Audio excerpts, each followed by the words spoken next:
Good morning, students. Next topic in case of physical properties of alkene is the physical state. Physical state means किस state में exist करता है, means either solid, liquid और gas. इस बारे में हम डिस्कस कर रहे हैं. तो C2 carbon containing alkene gaseous state में एग्जिस्ट करती हैं. C5 to C15 carbon containing alkene liquid state में एग्जिस्ट करती हैं और अबव एल्कीन सॉलिड स्टेट में एग्जिस्ट करती हैं. Next one case is solubility. Solubility का एक रूल हमेशा हम याद रखते हैं, लाइक डिजोल्व लाइक. मीन्स जैसा नेचर सोल्यूट का होगा वैसा ही नेचर सॉल्वेंट का होना चाहिए, तभी एक सोल्यूट सॉल्वेंट में डिजोल्व हो सकता है, सोल्यूबल हो सकता है, अदरवाइज सोल्यूबल नहीं हो सकता. सो हमें एल्कीन की सोल्यूबिलिटी चेक करने के लिए एल्कीन का नेचर चेक करना पड़ेगा कि एल्कीन का नेचर पोलर है या नॉन पोलर है. अगर एल्कीन का नेचर नॉन पोलर है तो वो नॉन पोलर सॉल्वेंट में डिसॉल्व होगी, और अगर पोलर है तो वो पोलर सॉल्वेंट में डिसॉल्व होगी. So be reminded to check the solubility of a solute in a solvent. Always reminded that like dissolve like.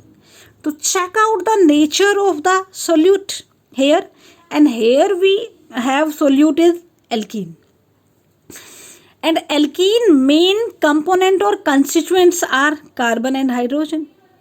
And we know carbon and hydrogen are those elements in which electronegativity difference is not much.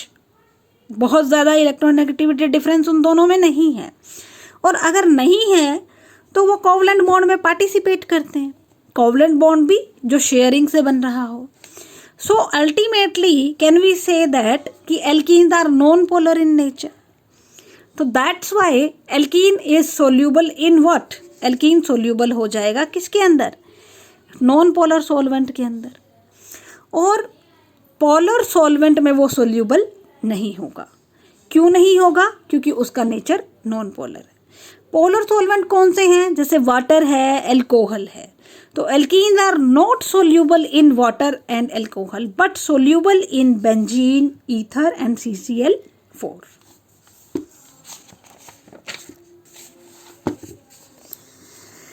Next one case is the melting point. Melting point के case में एक term बहुत बार बोली जाती है. Symmetrical जितने भी compound होते हैं उनका मेल्टिंग पॉइंट हमेशा अनसिमेट्रिकल से ज़्यादा होता है. तो सेम केस एल्कीन के केस में कहा जाएगा symmetrical alkene have more melting point than unsymmetrical alkene. क्यों?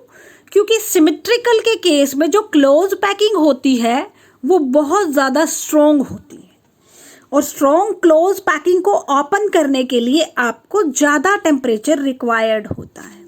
दैट्स वाई अगर हम बोलें कि trans alkene have more melting point than cis alkene. क्यों? क्योंकि ट्रांस एल्कीन ज़्यादा सिमेट्रिकल होते हैं बजाय कि सिस एल्कीन की. नेक्स्ट वन केस की अगर बात करें तो वो बॉइलिंग पॉइंट है. बॉइलिंग पॉइंट का पहला रूल, जैसे जैसे मॉलिक्यूलर मास इंक्रीज होगा बॉइलिंग पॉइंट इंक्रीज होगा. जैसे जैसे मॉलिक्यूलर मास इंक्रीज होगा बॉइलिंग पॉइंट इंक्रीज होगा. फॉर एग्जाम्पल आपके पास यहाँ पे दो एग्जाम्पल हैं. एक ब्यूट1ईन है और दूसरा prop1ईन है. ब्यूट1ईन एंड prop1ईन. ब्यूट1ईन का जो मास है वो 56 है और prop1ईन का जो मास है वो 42 है. 56 is more than that of 42. तो that's why boiling point of ब्यूट1ईन is more than that of prop1ईन. The next one case you have is what is this. यहाँ पे आपके पास सेम कंपाउंड के दो आइसोमर प्रेजेंट है. Next case of the boiling point is आपके पास यहाँ पर सेम कंपाउंड के दो आइसोमर हैं। वो दो आइसोमर, एक स्टेट चेन आइसोमर है और दूसरा branch chain isomer. One is the straight chain and other one is the branch chain. Straight chain covers more surface area than branch chain, that's why straight chain have high boiling point than branch chain. Next topic is density. Density generally increase in the case of alkene. क्यों? क्योंकि molecular mass या molecular weight increase करेगा। और density किसके equal होती है? मास over volume के। तो डेंसिटी डायरेक्टली प्रोपोर्शनल है मास के, तो मास बढ़ेगा तो डेंसिटी तो बढ़ेगी बढ़ेगी। लेकिन डेंसिटी एक जर्नल लिमिट तक इंक्रीज होती है, यानी कि मैक्सिमम डेंसिटी जो एल्कीन की होती है वो 0.89 ग्राम पर सेंटीमीटर क्यूब ही हो सकती है, इससे ज़्यादा नहीं हो सकती। तो इसी वजह से हम ये बोलते हैं कि जो एल्कीन है वो सारी लाइटर होती हैं वाटर से। क्यों लाइटर होती हैं? क्योंकि वाटर की डेंसिटी 1 ग्राम पर सेंटीमीटर क्यूब होती है। तो all alkenes are lighter than water. Next one case is the chemical properties of alkene.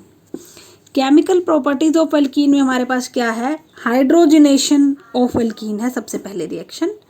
Hydrogenation of alkene का क्या मीनिंग है? यहाँ पे addition of hydrogen to alkene, addition of hydrogen to alkene in the presence of a catalyst. Catalyst can be Raney, nickel, palladium और platinum, तीनों में से कोई भी एक यूज हो सकता है।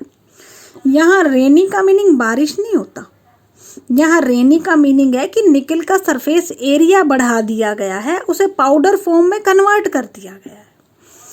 We are using catalyst here to providing surface for this reaction to completion. So H2 add हो जाएगा CH2 डबल बॉन्ड CH2 में और आपके पास क्या बन जाएगा? CH3 bond CH3। यहाँ हमने क्या लिया? कैटलिस्ट का सरफेस लिया, पहले उसके ऊपर क्या किया? H2 ऐड किया, जो कैटलिस्ट के साथ क्या बना रहा है? ट्रांजिशन स्टेट बना रहा है। डॉट पार्शियल बॉन्ड यहाँ, partial bond partial bond. And then हमने क्या लिया?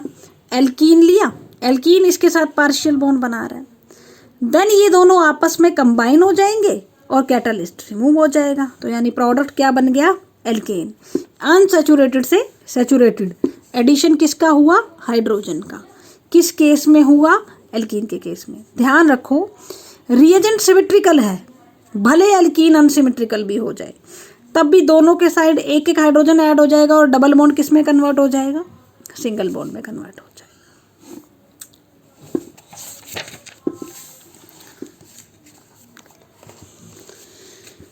नेक्स्ट केस, अब जो आपको एडिशन करना है वो किसका करना है? HBr का करना है। आपने अनसिमेट्रिकल एल्कीन लिया, अनसिमेट्रिकल ही रिएजेंट लिया। अब एडिशन थोड़ा टफ है। अब आपके पास दो पॉसिबिलिटी आ सकती हैं।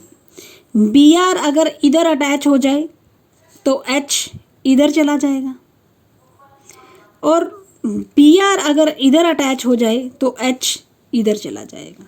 तो उसी पॉसिबिलिटी से आपके पास दो प्रोडक्ट बने। अब हमें ये देखना है कि मैंने यहाँ मेजर क्यों लिखा है और यहाँ माइनर क्यों लिखा है। वो तो इस रिएक्शन के मैकेनिज्म पे डिपेंडेंट हो जाएगा। पहली चीज़ तो हमें क्या याद रखनी है? दोनों अनसिमेट्रिकल हैं, तब आपको प्रॉब्लम होगी, तब आप डायरेक्टली ऐड नहीं कर सकते।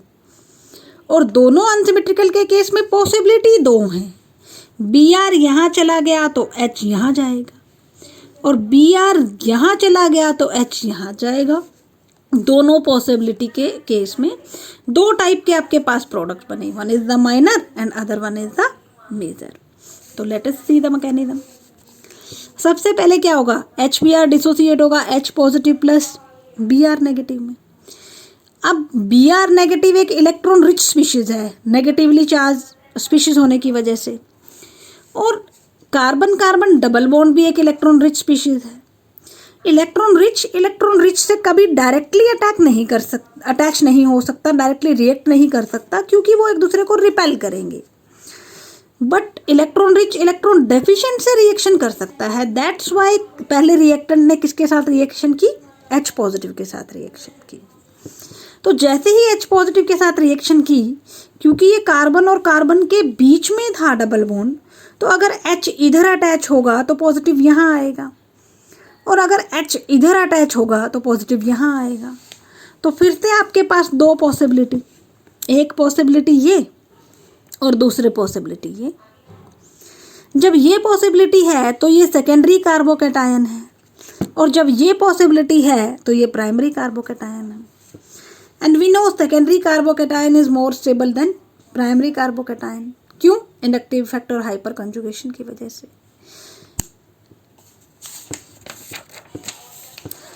अब प्रोडक्ट दो बनेंगे क्योंकि इंटरमीडिएट दो हैं। जब आपका जो नेगेटिव पार्ट है वो इधर अटैच हो जाए तो यहाँ पे 2 ब्रोमोप्रोपेन बन गया। ये मेजर अब क्यों बना? अब समझ में आया कि क्योंकि वो मोर स्टेबल कार्बोकैटायन से बना था। और सेकंड वाला जो बनेगा Br नेगेटिव, वो भी इधर अटैच हो जाएगा और वो 1 ब्रोमोप्रोपेन बनेगा, वो माइनर बनेगा। क्यों? क्योंकि वो लेस स्टेबल कार्बोकैटायन से बना है। और ये वाला जो मैकेनिज्म हुआ, जो वो जिससे वो स्टार्ट हुआ था या जिससे इंटरमीडिएट की फॉर्मेशन हुई थी, इंटरमीडिएट की formation slow step of the reaction होता है, और slow step rate determining step होता है।